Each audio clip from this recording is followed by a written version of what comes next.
आज sky watch group की or से शून्य छाया दिवस के अवसर पर एक निरीक्षण शिविर का आयोजन पुलिस मैदान पर किया गया।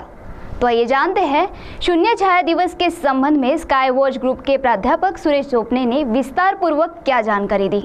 स्काई वॉच ग्रुप की ओर से आज 20 मई को पुलिस ग्राउंड पुलिस सभागृह के पास दोपहर 12 बजे शून्य छाया दिवस निरीक्षण शिविर का आयोजन किया गया। इस मौके पर वहां पर मौजूद सभी लोगों ने शून्य छाया दिवस का अनुभव किया। साथ ही इस मौके पर कुछ मीडिया प्रतिनिधि भी वहां पर उपस्थित थे। तो आइए सुनते हैं शून्य छाया दिवस के संबंध में स्काई वॉच ग्रुप की ओर से खगोल शास्त्री प्राध्यापक सुरेश चोपने ने विस्तार पूर्वक क्या जानकारी दी। स्काई वॉच ग्रुप तर्फे दरवर्षी आपण 19 किंवा 20 तारखेला चंद्रपूर शहरामध्ये शून्य सावली दिवस आपण आयोजित साजरा करत असतो। शून्य सावली दिवसाचा अर्थ असा की आजच्या दिवशी फक्त आपल्या उन्हाळ्यामध्ये आपली सावली पडत नाही, म्हणजे कुठलीही वस्तू उभी असेल तर त्याची सावली आजच्या दिवशी पडत नाही। पूर्व पश्चिम उत्तर दक्षिण असं जरी विचार केला तर अगदी शून्यावरती आपण आज असतो। 12:08 ते 12:09 पर्यंत हा कालावधी असतो। फक्त इतक्याच वेळामध्ये आपल्याला शून्य सावली दिवस अनुभवता येतो।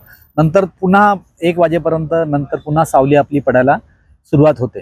तर भूगोलाच्या दृष्टिकोनातून, विज्ञानाच्या दृष्टिकोनातून, एकूणच पर्यावरण, हवामान या दृष्टिकोनातून हा दिवस खूप महत्त्वाचा असतो। कारण या दिवशी यानिमित्त आपण सूर्याचं उत्तरायण जेव्हा होत असतं तेव्हा तो दक्षिणेकडून उत्तरेकडे जात असतो। तो जाताना तो कसा जातो, किती डिग्रीवर दररोज तो प्रवास करतो, हे आपल्याला या निमित्तानं इथे अभ्यास करता येतो, याचा आपल्याला शोध लावता येतो।